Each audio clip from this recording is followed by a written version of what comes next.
మరి కాసేపట్లో ఎన్నికల ప్రచార ఘట్టం ముగిసే వేళ ఎవరికి వాళ్ళు సర్వేలు పతాక స్థాయికి తీసుకెళ్తున్నారు. అందులో నిన్న రైజ్ సంస్థ తెలుగుదేశం పార్టీ విజయం ఖాయమని చెప్తే ఇప్పుడు రేస్ సంస్థ, నేను ఇంతకుముందే చెప్పే సర్వేలు అంటే ఇదివరకటి రోజుల్లో ఓ లెక్క ఉండేది, అటు ఒక రెండు అటు ఇటుగా ఉండేవి కానీ అందరిది ఒక రూట్లో ఉండేదని. ఇప్పుడు కంప్లీట్ భిన్నమైనటువంటి సర్వేలు, ఏదైతే పత్రికలు అటు ఇటు అయిపోయినాయో బ్యాలెన్స్ కోల్పోయినాయో అట్లాగే సర్వేలు కూడా ఇప్పుడు రేస్ సంస్థ వచ్చేటప్పటికి వైఎస్ఆర్ కాంగ్రెస్ పార్టీ విజయం వస్తుందన్నటువంటిది అంచనా వేసింది. 123 నుంచి 128 స్థానాలు వస్తాయని, తెలుగుదేశం జనసేన బీజేపీ కూటమికి 47 నుండి 52 సీట్లు వస్తాయన్నటువంటిది అంచనా వేసింది.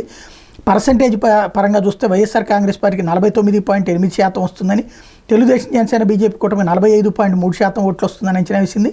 ఇతరులకి 2% ఓట్లు వస్తాయని అంచనా వేసింది. ఏమీ చెప్పలేనటువంటి వాళ్ళు ఇప్పటికీ కూడా, అంటే ఎటు తేల్చుకోలేనటువంటి వాళ్ళు 2% మంది ఉన్నారన్నటువంటి విషయాన్ని చెప్తోంది. ఓవరాల్గా చూసుకుంటే జిల్లాల వారీగా టోటల్గా చూసుకుంటే కనుక ఖచ్చితంగా వైఎస్ఆర్ కాంగ్రెస్ పార్టీ విజయం ఖాయం అన్నటువంటిది ఆ సంస్థ సర్వే అంచనా.